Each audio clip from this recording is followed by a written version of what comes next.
And from Europe, we go over the Atlantic to Canada. Barbara, floor is yours. Okay, here we go.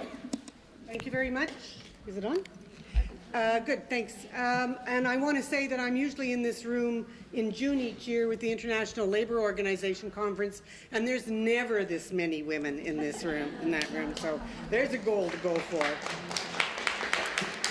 So I'll say to you briefly, I'm going to speak from the Canadian perspective, not the North American perspective. But so to say to you, first of all, Canada has the means and the institutional capacity to make sure that women and men lead equal lives.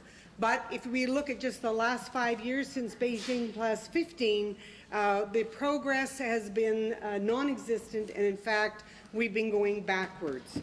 Gender inequality has persisted or worsened in a number of critical areas of concern, some of which I'll touch on today. And what I want to say to you is, as well, is for each of those areas, you should have an extra paragraph that goes in automatically that says for women of color, for women with disabilities, for Aboriginal women, for young women, for older women, the case is much worse, that there is definitely double discrimination.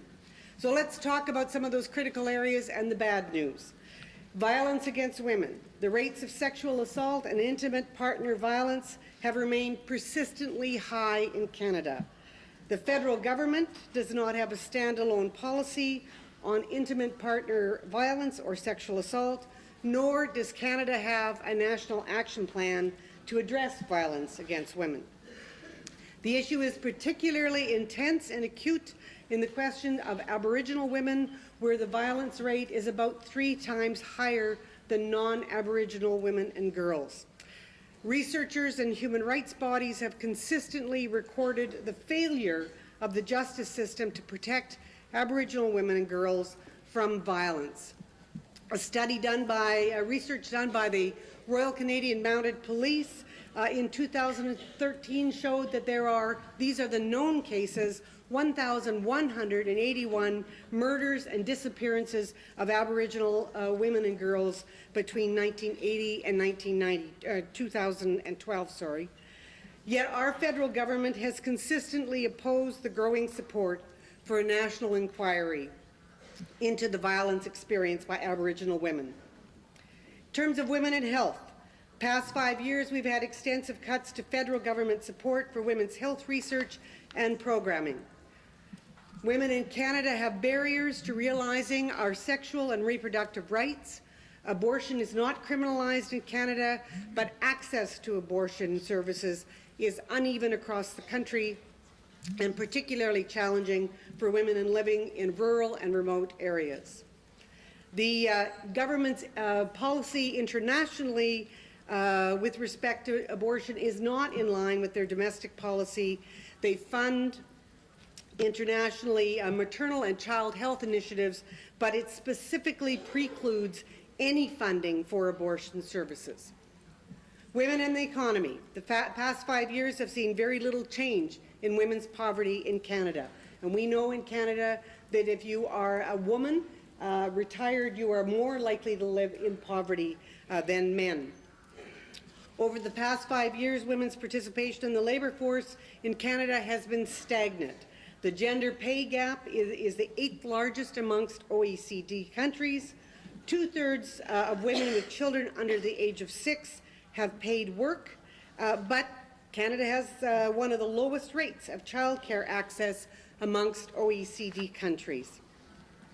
And although we seem to have escaped the worst ravages of the 2008 financial crisis, the federal government adopted a course of austerity, cutting public sector jobs and services.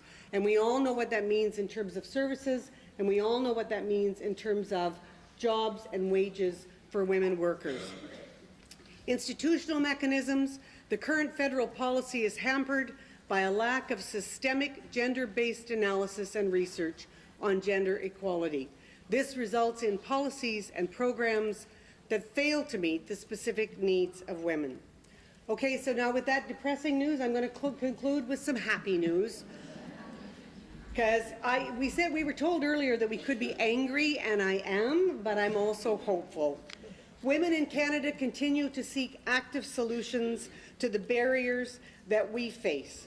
The past 5 years have seen new grassroots initiatives and emerging research that offer new solutions to the challenges of gender equality. They include proposals for more coordinated and comprehensive federal policies on poverty, food security, housing, policies that would address the specific needs of women living in low income and the differences, as I said, amongst women as well.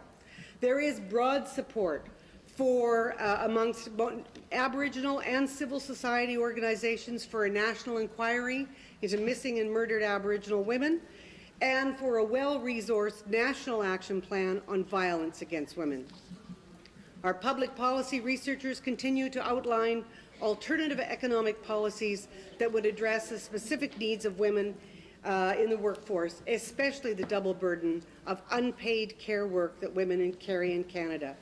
What I've been referring to today is actually a part of that resilience of our struggle, because this is part of a statement that was delivered, sent to UNCSW, and it is part of a comprehensive shadow report produced by 35 contributors from 30 civil society, academic, Aboriginal, and human rights organizations representing over 3 million members from every region of our country, from coast to coast to coast. So, sisters, there is hope and there is determination. Thank you.